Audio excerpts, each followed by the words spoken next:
Bonjour à tous, avec l'aide de Dieu, nous allons étudier le Rambam, les lois de Kélim, les ustensiles qui contractent l'impureté, ceux qui ne contractent pas l'impureté. Le chapitre 28. Dans ce chapitre-là, le Rambam va nous parler de l'impureté qui est transmise par les liquides qui sont impurs.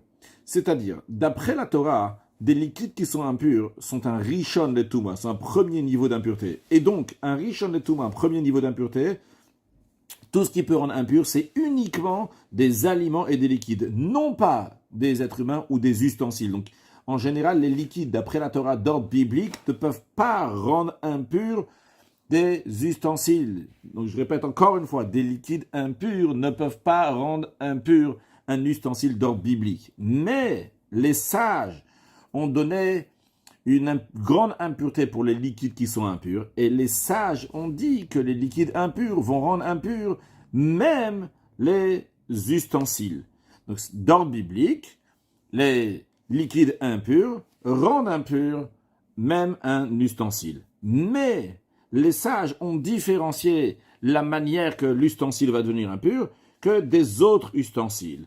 C'est-à-dire, en général, on va prendre l'exemple d'ordre biblique, lorsqu'un sheretz, un des 8 reptiles morts, va toucher un ustensile. Je ne parle pas d'un ustensile en terre cuite, un klicheres, mais les autres ustensiles qui contractent l'impureté.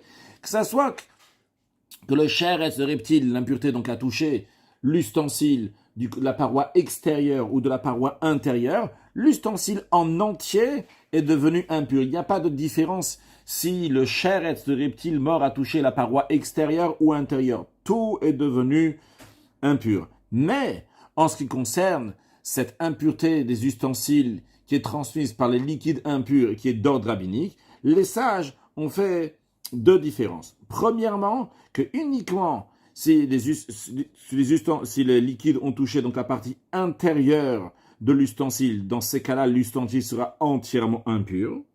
Mais si le liquide n'a pas touché la paroi intérieure, mais a touché donc le côté extérieur de l'ustensile, quelle que soit la sorte d'ustensile, klicheres ou d'autres ustensiles, eh bien, ce qui est devenu impur, c'est uniquement la partie extérieure de l'ustensile, mais non pas la partie intérieure. C'est-à-dire que tout ce qui est à l'intérieur de l'ustensile est resté pur, avec la paroi intérieure aussi. Uniquement la paroi extérieure est devenue impure si le liquide impur a touché la paroi extérieure. Encore un deuxième point, les sages ont fait dans cette impureté-là, que si les liquides impurs ont touché les manches ou tout ce qui est auxiliaire, ce qui est accessoire à l'ustensile, eh bien, il n'y a rien qui est devenu impur. Rien. Comme nous allons le voir dans Halacha Aleph. Le Ram nous dit, tous les ustensiles qu'ils ont de quoi réceptionner, c'est-à-dire que ce pas des ustensiles qui sont plats, mais qui peuvent recevoir quelque chose à l'intérieur. Donc ils ont un réceptacle. Chez Nitmu Acharoen, que la paroi extérieure est devenue impure. Comment ils sont devenus impurs? Bemashkin, par un des 7 liquides, comme on a déjà appris dans le passé, les 7 liquides, donc le vin, le miel d'abeille, l'huile, le lait, la rosée, le sang, l'eau.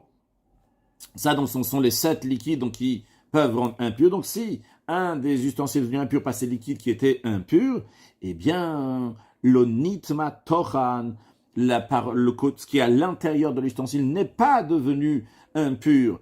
L'itrouma pour la terouma, pour la dîme.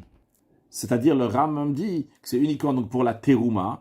La terouma, donc, qui est donc, mangée par le Kohen, doit avoir un certain niveau de sainteté. Et donc, ce qui est à l'intérieur n'est pas devenu impur. Quand le Rambam veut souligner l'itouma, c'est pour dire que pour le Kodesh, pour ce qui est saint, ça, il n'y a pas ce problème-là. Pour ce qui est saint, c'est oui devenu impur s'il se trouve à l'intérieur, pas l'itouma.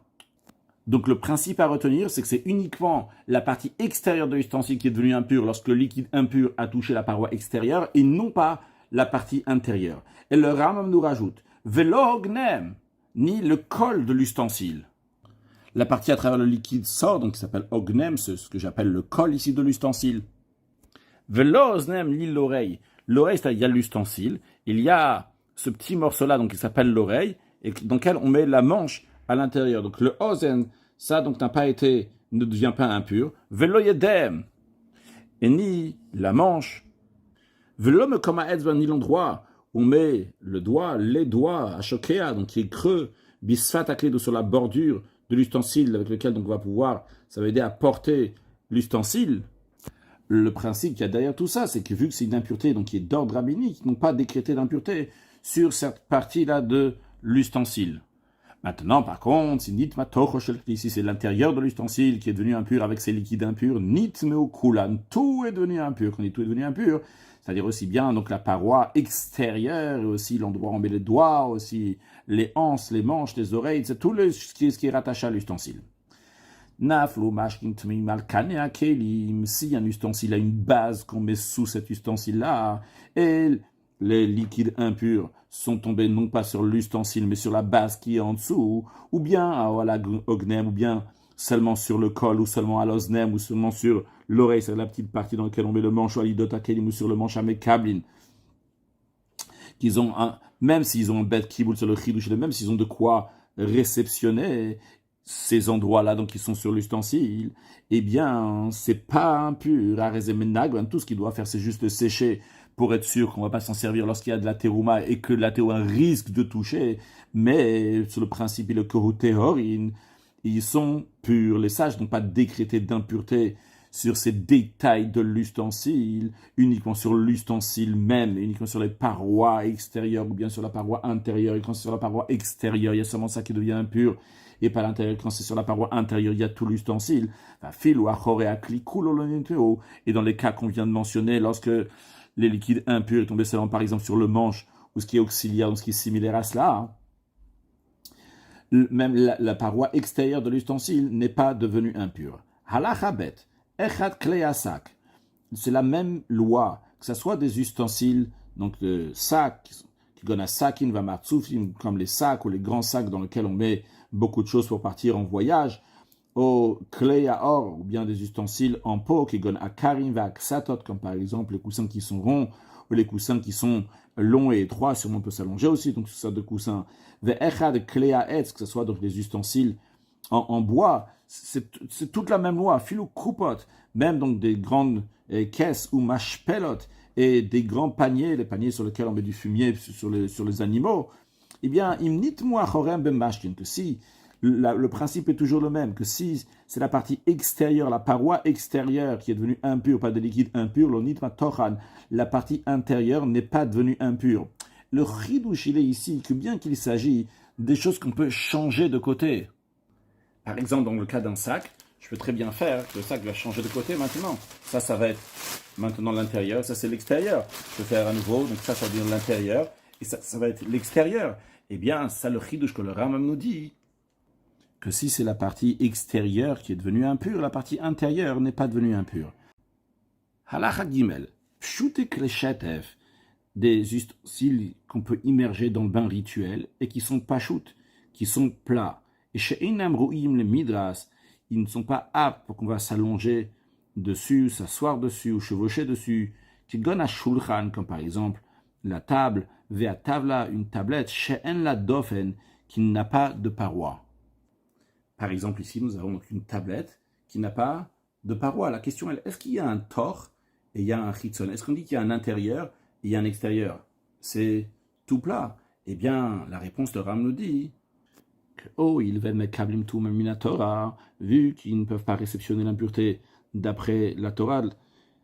Et il n'y a aucune impureté, donc il peut réceptionner dans ces ustensiles-là, d'après la Torah. Alors, il me dit, si le côté extérieur. Le côté extérieur, c'est donc celui qui est en dessous, comme dans la tablette qu'on a montré, c'est le dessous. Eh bien, l'intérieur, ce qui est au-dessus, n'est pas devenu impur. Parce que les sages, ils ont décidé de considérer dans cet ustensile-là qu'il va y avoir une partie intérieure et une partie extérieure, donc celle du dessus et du dessous. Mais ça, attention, c'est uniquement dans l'exemple qu'on vient de dire, dans Pshut et Kreshet, she'en rouyim le midras, qu'on ne peut pas s'asseoir dessus sur ces ustensiles. Ils ne sont pas destinés du tout pour s'asseoir ou chevaucher dessus. On ne peut pas contracter l'impureté de midras.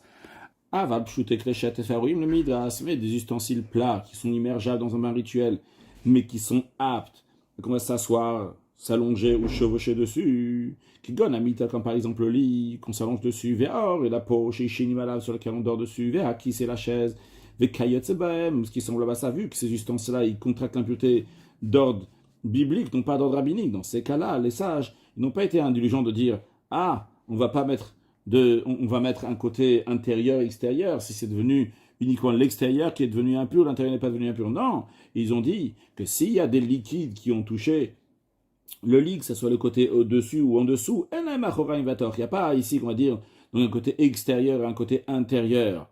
Et la ben shenagu mashkin ben mitochan, que ce soit que le liquide a touché de dedans, quand on dit dedans, donc c'est la partie supérieure du lit, au machoren, ou par derrière, qu'on dit par derrière, donc c'est par le dessous du lit, nitma klikulo, l'ustensile entier est devenu pur. On ne considère pas ici comme un ustensile dans lequel il y a un dessus, il y a un dedans et un dehors, un intérieur et un extérieur. De même, midot de mesure de vin et d'huile, qu'on peut voir, on peut mettre du vin ici, de l'huile ici, mais on peut aussi mettre cette mesure à l'envers, on va pouvoir encore remplir à l'intérieur. De même, vezume listera, donc c'est un ustensile que d'un côté, il y a une fourchette dans laquelle on peut prendre de la viande et la faire griller, d'un autre côté, on peut faire griller sur ces cordes, sur ce filet de la viande. Donc il y a deux côtés d'utilisation. De même, masnan shel chadal, une passoire à moutarde, ou chameret shel yain, une passoire pour le vin, pour enlever la lie. Donc il y a aussi deux côtés, comme on peut voir ici, deux utilisations. Si on va le mettre à l'envers, on va pouvoir utiliser l'autre côté. Et bien tous les ustensiles qu'on vient de mentionner, en laem achoraim vetor, ils n'ont pas la notion donc d'intérieur et d'extérieur. La règle sera, elle a imnaflu mashkimal mitzatan, s'il y a du liquide impur qui est tombé, que ce soit donc sur cette partie-là, ou sur cette partie-là, eh bien, Nitmu Kula, ils sont entièrement devenus impurs, que moi, Abgadim, comme les vêtements qui sont faits de tissu, qu'il n'y a pas d'intérieur et d'extérieur. C'est du liquide impur qui a touché de n'importe quel endroit. Les vêtements sont devenus impurs de tous les côtés. Halakha Dalet. Maintenant, parlons Hamardea. C'est quoi le Mardea? Vous Amalmat, c'est l'aiguillon, comme nous voyons ici. Donc cet ustensile-là, on l'a déjà vu plusieurs fois, donc il a deux côtés. Il a un côté donc qui est pointu, qui s'appelle aussi donc le darban, comme ça, donc on pique comme ça l'animal pour qu'il va avancer plus vite. Et d'un autre côté, nous avons le chacho, donc cette bêche. Et au milieu, donc il y a cette barre qui est au milieu. Maintenant, on a déjà appris plusieurs fois que ce qui est nécessaire pour la bêche, c'est seulement 7 tfachim. Et ce qui est nécessaire pour le darban, pour l'aiguillon, c'est 4 tfachim. On rappelle qu'un tafar, c'est 8 cm. On va faire le calcul, donc 4 tfachim ici et 7 tfachim donc de ce côté-là. Alors, le Ram nous dit que dans cet ustensile-là, yesh lishnik tsotav achoraim vetor. Ces deux extrémités, on les considère comme le côté intérieur et extérieur. Ou bien si on veut dire donc le côté donc, qui est dedans, dehors. En tout cas, on considère qu'il y a deux côtés comme dans un ustensile, ça serait dans une marmite ou n'importe quel autre ustensile. Ketal, le Ram s'explique. Nafru mashkim ala chachou, aussi, il y a des liquides impurs qui sont tombés sur le chachou, donc ce côté de la bêche. L'onit maminaet sasamur le chachou la shivat tfachim, ce qui est devenu impur, donc du bois qui est proche donc de la bêche, c'est uniquement 7 tfachim.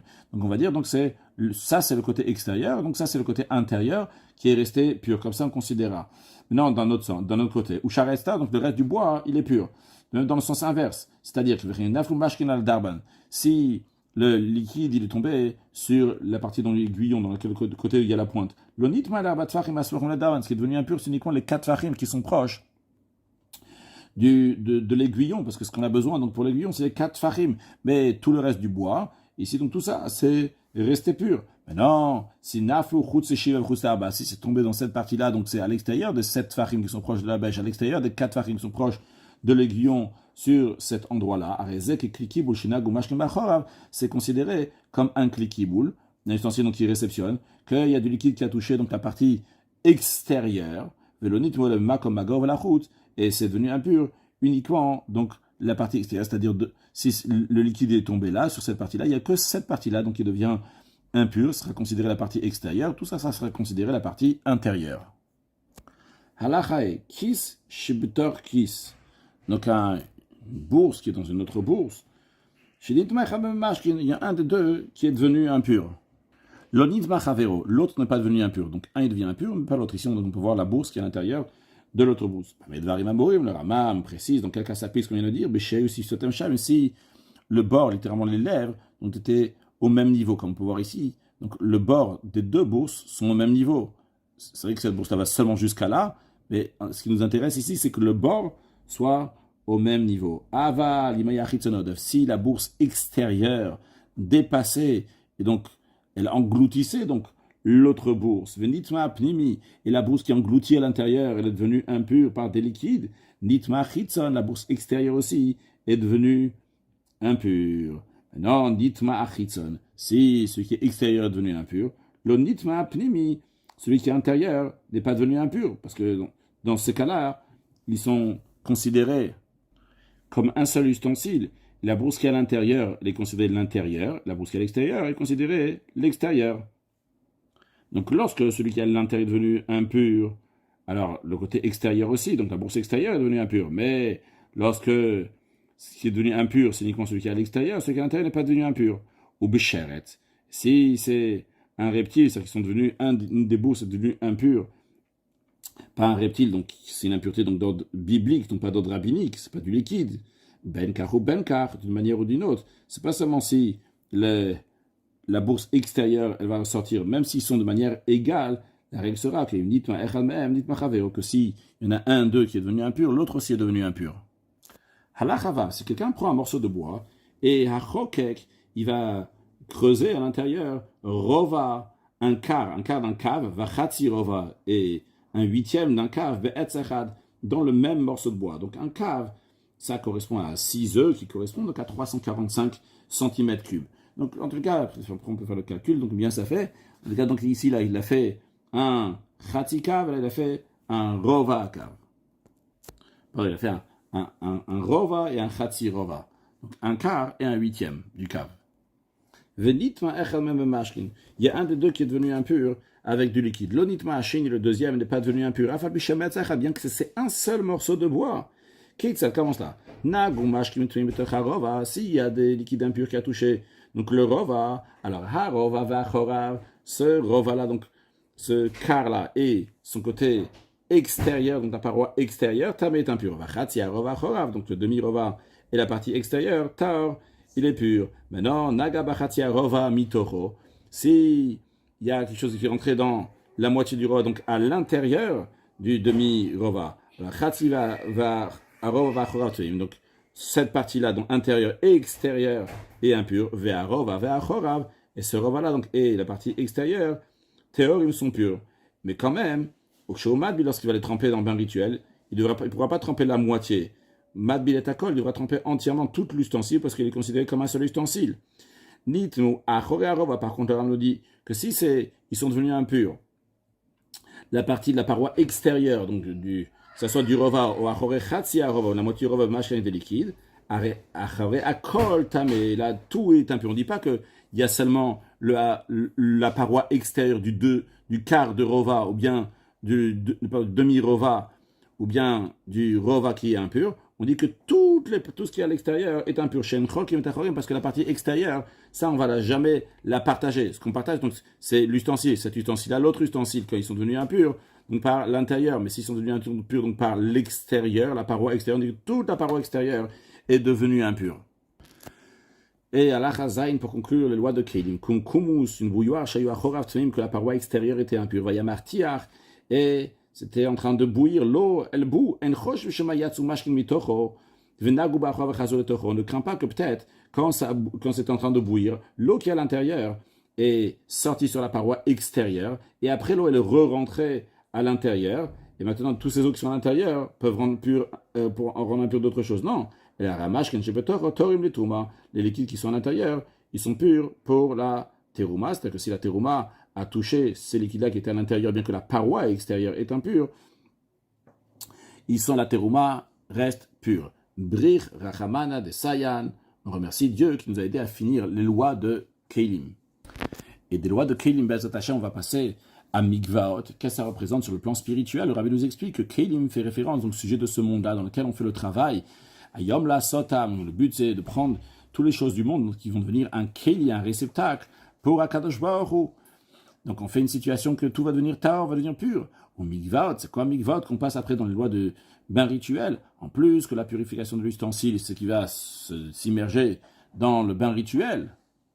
Ça montre sur la perfection que tout a été immergé, ben meyadat, avec les eaux de savoir, Dea et Hashem, la connaissance de Dieu, qui va être très prochainement lorsque Mashiach va venir, qui malahar Dea et Hashem, kamaim layam bechasim, que la connaissance de Dieu va recouvrir la terre comme les eaux recouvrent les fonds de mer très prochainement avec la venue de Mashiach. Now, une excellente journée.